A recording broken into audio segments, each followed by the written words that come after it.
what are some early returns that you're hearing about Ian Shefflin, and how exciting is it for you, that project for him at tight end? I'm excited to be around him. I mean, we haven't been able to do much with him this summer. I'm just trying to hear from the other guys what they think about him and all that. But it sounds like he's picking some things up and know he can be an asset. So I'm excited to have a guy like that for sure. What is it about his skill set, his mentality that translates well to football? I mean, I just think the way he played basketball, right? Kind of gritty. Obviously, he's big. He's huge for our sport. Saw some of his high school tape and things that he did in high school. So, some things aren't going to be totally foreign to him or new to him. Yeah, I'm excited to kind of really see it with my own eyes. Playing football at this level is hard. What's realistic for Ian Shefflin? Is it realistic to be impactful? Oh yeah, I think for sure. I mean, there's a handful of guys I can think about right now in the last 5-10 years or so that have kind of had a similar story. He played basketball and went and played football for a year, and caught balls or sacked the quarterback or whatever it is. Playing tight end, defensive end is what you typically see them play. So I think, how much, a lot of it's just going to be what he can handle, and what makes sense for us, because we got a lot of other good players around him. So that'll be the fun part for us as coaches. Where can this offense go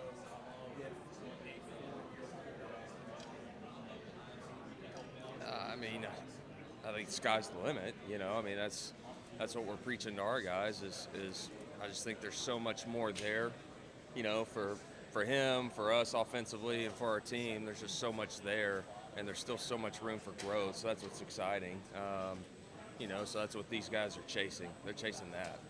Coach, there's some time removed from last season. What did you see as the strength of that offense last year? Where did you see that we maybe grow in this area this year? I mean, every team's different. I know we're returning a lot of guys, but you got some new pieces and some critical places where there's some opportunity for some different people. So, I mean, it's always a different team, even though you're returning a bunch of faces that have played a lot of snaps together. But I think the different parts of the season, there were some different strengths a year ago. And so I think now kind of understanding what our identity is a little bit earlier, figuring out some of these new pieces, like I mentioned, with the opportunity that they're going to have, I think that's going to be the critical thing to kind of identify early. Coach, you mentioned there's still being a lot there from last year to this year. What have you learned as a coordinator on how you can unlock those new potentials year after year to kind of take that offense to the next step? I just think it's for us as coaches, I think it's always, again, trying to identify, like, what do we do really, really well? Who are your players? Who are your playmakers? What do we do really well? Maybe what are our deficiencies, that you can hopefully strengthen or stay away from and not put yourself in a bind. So I think those are things that you probably pick up on a little bit more on as you do this and as you play call and all those things.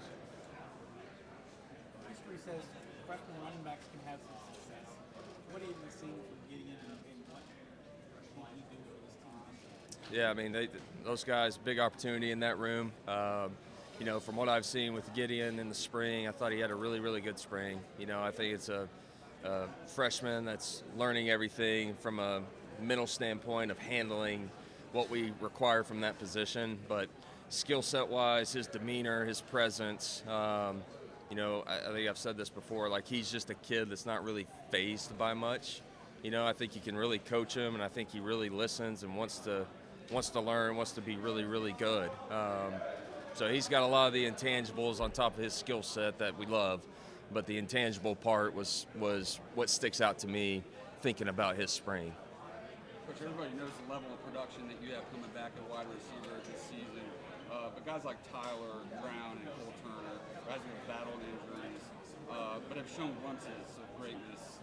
What can we expect of them to contribute this season? Yeah, I mean, that's how we want this room. I mean, we want a deep room where you can rotate guys. It's a long season, and that's my background. That's what I came from offensively. Just what I got brought up in is you have 6-8 guys that play a lot, and you rotate them a lot. And what that does is it allows you to be fresh more throughout the game, so that you're strong in the fourth quarter when it really counts to finish.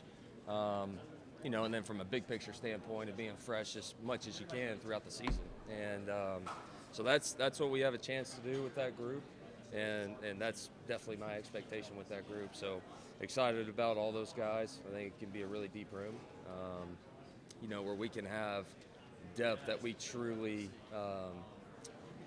truly trust, and a bunch of dependable guys that can win some one-on-one matchups or be in the right spots, make plays. So that's the expectation from that room for sure. Coach Riley. What's that? Describe this That's a great question. I mean, obviously, I think we got some explosive people. I think we've got good variety. Like, I think we got a mixture in that room. We don't just have the same guy over and over again, so I like that about our room. So yeah, I mean, I think it's explosive. I think it's a hungry room. I think it's a room that has matured a lot, just since my time here at Clemson. I think it's a very mature room, and I think our leadership in that room is probably as good as it's been, definitely since I've been here. Yeah, I mean, he's a stud. I think his growth, his maturity, his development. Obviously he's had a good skill set all along, but I mean, this guy's gotten better and better and better, and that's a testament to Clemson and how we pride ourselves in development. But it's a huge testament to him and his individual work. So I'm super proud of him and couldn't be more excited for Antonio. Coach Riley, heading into the season, you're setting goals for the team, especially on the offensive side. How granular are you getting? Like, we need to average this many points per game, X number of yards in the passing game. None of that. None of it. I mean, What are you setting? yeah, I mean, we have things from explosives to completing the ball at a high rate, not necessarily yardage and touchdowns and all this stuff that if we take care of kind of the more important things, when you really break it down, those things will take care of themselves, right? So not bogging our players down with just so much information and stats and just all this stuff that really doesn't matter to kids. That's what I think we do well here, and that's what we're preaching to our guys. How much does your relationship with Cade off the field, just about Cade the human, help with your relationship? I think it's huge. I mean, obviously that dynamic and that relationship is one of the more dynamic relationships in sports, I would say. And so, yeah, I mean, we have a great relationship. I think just the trust level and being comfortable when I have to get after them or correct them, critique them, coach them. I mean, all those things, I just think it helps build the trust factor. And so anyway, I think we got a strong relationship, and I think he's at a point where he kind of knows what I'm about to say before I even say it, right? I mean, that's kind of where we're at now. Talk about his growth from his sophomore year to his junior year. That's pretty significant. How much more room is there to taking strides? Are they giant strides now, or are they just small? No, I mean, I think there's still a big area of growth. I really do. And I think he knows that. And again, that's what we're all chasing. That's what he's chasing. And, I just think the sky's the limit for that kid. I really do. And so I think there's a lot of room for improvement for sure.